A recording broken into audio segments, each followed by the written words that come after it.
Dans certains villages d'Afrique, il existe une règle silencieuse. Tu peux voler de l'argent, tu peux mentir au monde, mais tu ne touches jamais à la femme de ton frère. Parce que certaines trahisons ne détruisent pas seulement des amitiés, elles réveillent les ancêtres. Voici l'histoire d'un homme qui a tout perdu en une seule nuit. Dans le village de Ndofane, tout le monde connaissait Samba et Idriss. Ils avaient grandi ensemble, pieds nus dans le sable, rires partagés, combats d'enfants devenus souvenirs. On disait qu'ils étaient liés par quelque chose de plus fort que le sang. Idriss était respecté, travailleur, stable. Samba, lui, était plus discret, mais profondément loyal. Ou du moins, c'est ce que tout le monde croyait. Puis, un jour, Idriss se maria, et le village découvrit Hawa, une femme douce, lumineuse, avec un regard qui semblait cacher 1000 histoires. Elle ne parlait pas beaucoup, mais quand elle souriait, même les anciens se taisaient. Et sans le vouloir, elle troubla le cœur de Samba. Il essaya de lutter, il pria, il prit ses distances, mais certaines émotions ne disparaissent pas. Elles s'enfouissent et attendent. Une saison de pluie arriva. Idriss devait souvent voyager pour le commerce. Les absences devinrent longues, les silences aussi. Un soir, alors que la pluie frappait les toits de tôle, Hawa se retrouva seule.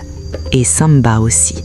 Ce qui devait rester un simple moment de faiblesse devint une erreur irréversible. Pas une histoire d'amour, pas un plan, juste deux âmes perdues, dans un instant qu'ils regretteraient toute leur vie.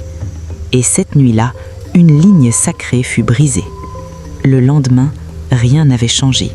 Le soleil brillait, les enfants jouaient, les femmes pilaient le mil. Mais dans l'ombre, quelque chose s'était cassé.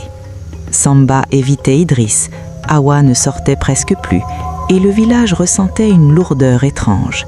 Les chiens hurlaient la nuit, les anciens parlaient à voix basse. Quelqu'un porte un mauvais secret. Dans les villages anciens, les fautes cachées ne restent jamais enterrées. Au centre du village se trouvait un vieux fromager sacré. On disait qu'il entendait les mensonges, qu'il absorbait les vérités. Un soir, le plus vieux sage convoqua tout le monde sous l'arbre. Le vent était étrange, lourd. « Une trahison marche parmi nous, dit-il, et tant qu'elle respire, la paix ne reviendra pas. » Samba sentit son cœur s'arrêter, parce qu'au fond de lui, il savait que l'arbre connaissait déjà son nom. Les jours suivants, Idriss changea. Lui qui riait fort devint silencieux. Lui qui était solide devint fragile, comme si son âme ressentait une blessure invisible. Une nuit, il tomba malade sans raison. Les guérisseurs ne comprenaient pas, les prières ne suffisaient pas. Et Samba comprit une chose terrible. Ce n'était pas la maladie, c'était la vérité étouffée. Et parfois, le silence tue plus que les couteaux. À l'aube d'un jour gris, Samba marcha jusqu'au fromager. Tout le village était là. Ses jambes tremblaient, sa voix se brisait. Puis il tomba à genoux. C'est moi. Un silence irréel envahit l'air. Même le vent s'arrêta. J'ai trahi mon frère, pas parce que je ne l'aimais pas, mais parce que je n'ai pas été assez fort pour me fuir moi-même. Des larmes coulèrent, pas seulement les siennes, celles du village entier. Idriss regarda longtemps son ami. Ses yeux étaient pleins de douleur, mais aussi de quelque chose d'autre, de fatigue.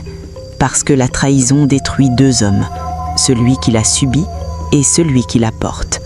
Il ne cria pas, il ne frappa pas, il dit seulement « Tu ne m'as pas seulement volé ma femme, tu m'as volé la paix que j'avais en toi. » Et parfois, certaines phrases restent à vie.